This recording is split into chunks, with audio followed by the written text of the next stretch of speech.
திருச்சிற்றம்பலம். திருமுலரையா திருவடிகள் போற்றி போற்றி, குருவடியும் திருவடியும் அணங்கிந்த பதிவை ஆரம்பிக்கலாம். நண்பர்களே, எந்த நாளில் சிவபெருமானை வழிபடுவது நல்லது? இது பொதுவாக எல்லாருமே கேட்கக்கூடிய கேள்வியும் கூட. அதற்கும் சிலர் விளக்கமளிப்பார்கள். சிவராத்திரி அன்று, பிரதோஷத்தன்று, சோமவாரத்தன்று, அதாவது திங்கட்கிழமையன்று, இந்த மாதிரி சில நாட்களை குறிப்பிட்டு சொல்லிக்கொண்டே போவார்கள்.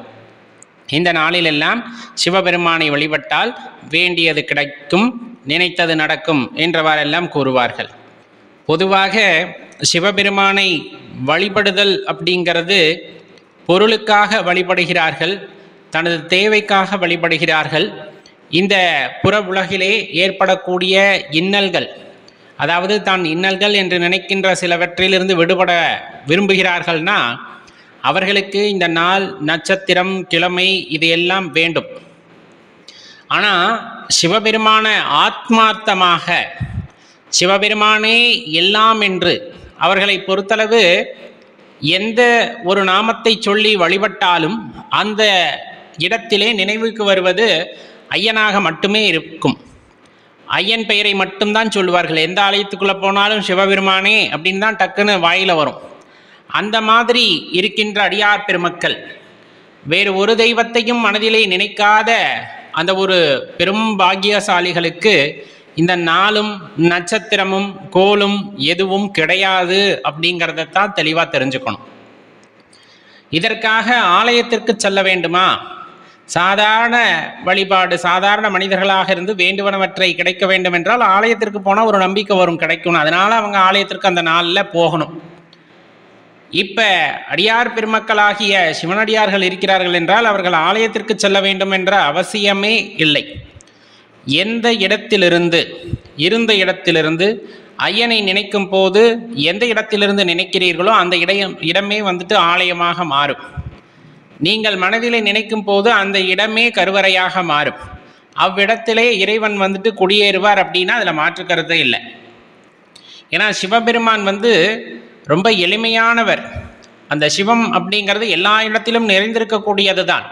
அதை நாம் உணர வேண்டும், அவ்வளவுதான். இவ்விடத்தில் நம்மால் சிவத்தை உணர முடியும் அப்படின்னு நினைத்தா உணர முடியும். இவ்விடத்திலே நம்மால் சிவத்தை உணர முடியவில்லையேன்னு நினைச்சா உணர முடியாது. உங்கள் எண்ணம் எதுவோ அதற்கு போல அவருடைய இயக்கமும் இருக்கும் அப்படின்னா அதில் மாற்று கருத்தே இல்லை. நம்ம உடலிலே சிவபெருமான் இருக்கின்றார், சிவமானது இருக்கிறது அப்படின்னு சொல்கிறோன்னா கண்டிப்பாக இருக்குது, இல்லைன்னா யாருனாலையும் சொல்ல முடியாது. அது இருக்கனால தான் எந்திரிச்சு அங்கிட்ட இங்கிட்ட நடமாடிக்கிட்டு இருக்கோம். அப்படி ஒரு அரும் சக்தி நமக்குள்ளே இருக்கிறனால ஒரு வகையில் இந்த உடலை விட்டு அந்த சக்தி நீங்கி விடுகிறது. அப்படிங்கும் போது இது சவமாக மாறிவிடுகிறது, உடலானது சவமாக மாறிவிடும். அப்போ தெளிவாக தெரிந்து கொள்ள வேண்டிய விஷயம், சிவமும் சக்தியும் இணைந்திருந்தால்தான் இயக்கம். அதை தெளிவாக புரிந்து கொள்ள வேண்டும். அதிலே சக்தி உடலை விட்டு பிரிந்து விட்டாலும் அந்த இடத்துல சிவம் அப்படிங்கிற ஒரு விஷயம் இந்த உடலை என்னவாக மாற்றி விடுகிறது அப்படின்னா அழிவுக்கு உட்படக்கூடிய சவமாக மாற்றி விடுகிறது. ஏன்னா அமைதித்தன்மை அதனுடன் இயக்கத்தன்மையும் சேரும் பொழுதுதான் உயிருள்ள ஒரு உடலானது இயங்கும் அப்படிங்கிறத புரிஞ்சுக்கணும். இது ஒரு ஆழ்ந்த கருத்து, அதை யோசித்தால்தான் நமக்கு புரியும் என்னவென்று. அதே போல எந்த இடத்திலும் மனம் தளராது இருத்தல் வேண்டும். அதுதான், அதாவது உறுதிப்பாட்டோடு பக்தி செய்யறதாங்க சிறப்பு. இன்னைக்கு ஒரு தெய்வத்தோட பெயர், நாளைக்கு ஒரு தெய்வத்தோட பெயர், எனக்கு அது வேண்டும் இது வேண்டும்ங்கிறனால ஒவ்வொரு நாளைக்கு ஒவ்வொரு நாமத்தில் பெயரை வழிபடுறோம் அப்படின்னா எந்த தெய்வத்தின் மீதும் ஒரு பிடிப்பு இருக்காது. யோசிச்சு பாருங்களேன். இன்னைக்கு ஒரு தெய்வத்தை சொல்றாங்க, வியாழக்கிழமை இன்னைக்கு இந்த தெய்வத்தை வழிபடணும், புதன்கிழமை இன்னைக்கு இந்த தெய்வத்தை வழிபடணும் அப்படின்னு திருநாமங்கள் வேறு வேறு. சரி, வச்சுக்கலாம், அப்படியே வச்சுக்கலாம். அப்படியே நீங்கள் ஒவ்வொரு கிழமைக்கு ஒவ்வொரு தெய்வத்தை வழிபட்டாலும், பல திருநாமங்களிலே தெய்வத்தை வழிபட்டாலும் எந்த தெய்வத்தின் மீதும் உங்களுக்கு பிடிமானம் இருக்காது. ஒரு விஷயம் நடக்கலையே அடுத்த தெய்வத்தை படி, இன்னொரு விஷயம் நடக்கலையே அடுத்த தெய்வத்தை படி, இப்படியே தான் போகும்.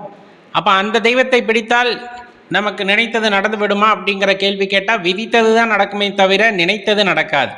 அது தெளிவாக தெரிஞ்சுக்கணும். அப்படி இருக்க சிவபக்தி அப்படிங்கிறது ஆத்மார்த்தமாக தன்னுள் இருக்கக்கூடிய சிவத்தை உணர்வதற்கான பக்தி. அது எந்த காலத்திலும் மாறாது. சிவ பக்தி நம்ம மனசுக்குள்ளே வந்துருச்சு அப்படின்னா இந்த கட்டை காடு போய் சேர்றவர்களும் அது மாறாது. மாறா வேறு வேறு தெய்வங்களின் நாமங்களையும் அது உச்சரித்து கொண்டிருக்காது.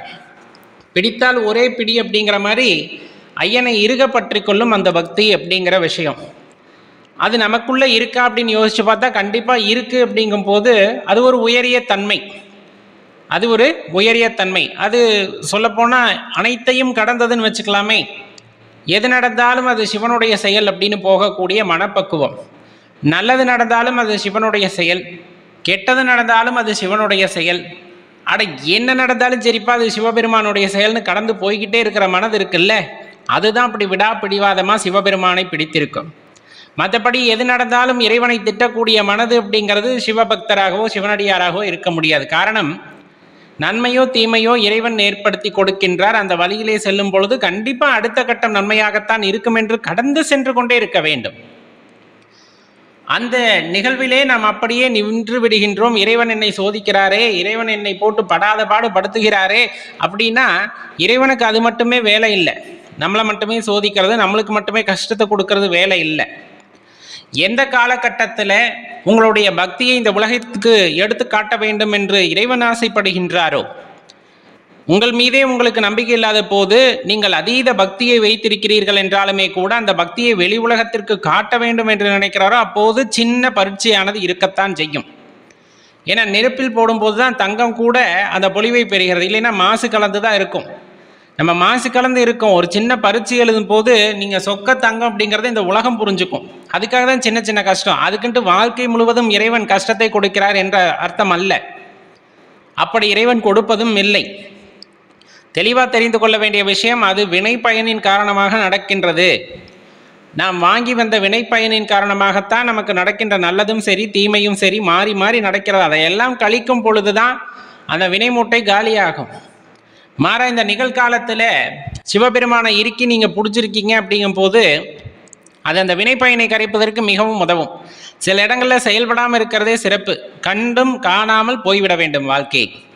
இந்த வினையெல்லாம் என்னால் தான் நடக்கிறது, நான் இல்லை என்றால் இங்கு ஒன்றுமே இயங்காது அப்படின்னு நினைச்சோம்னா அது அகங்காரமாக மாறிவிடுகிறது.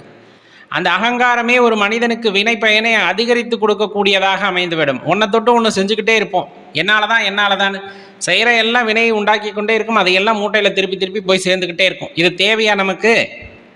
இதெல்லாம் தேவையில்லாத விஷயங்கள் இல்லையா? அப்போ இதிலிருந்து வெளியே வரணும்னா அப்பன் காலை மட்டும் பிடிச்சிக்கணும். அப்போ என்ன நடத்தி வைக்கிறாரோ அதை மட்டும் பார்த்துக்கிட்டு அப்படியே செயல்பட்டுக்கிட்டு போயிட்டே இருக்கணும், அவ்வளோதான்.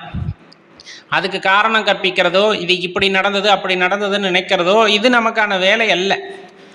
அவர் என்ன கதாபாத்திரத்தை கொடுத்திருக்கிறாரோ அதை ஏற்றுக்கொண்டோம். அந்த கதாபாத்திரத்தின் வாயிலாக இந்த உலகத்திற்கு அவர் என்ன சொல்ல வருகிறாரோ சொல்லிவிட்டு போகின்றார். நாம் அவர் சொல்ல வருவதை அவ்வாறே ஏற்றுக்கொள்ள வேண்டும். அதற்கு காரணம் கற்பிக்கக்கூடாது. அதற்கு காரியகர்த்தா நான் என்று மார்த்தட்டி கொள்ளக்கூடாது. ஒரு வினையை ஆற்றுகிறீர்கள் என்றால் அவ்வினையானது கொடுக்கப்பட்டது யாரால் அப்படின்னா சிவபெருமானால். அப்போ அவர் செய்விக்கின்றார், நாம் செய்கின்றோம், கருவியாக இருந்து செய்கின்றோம், அவ்வளோதான்.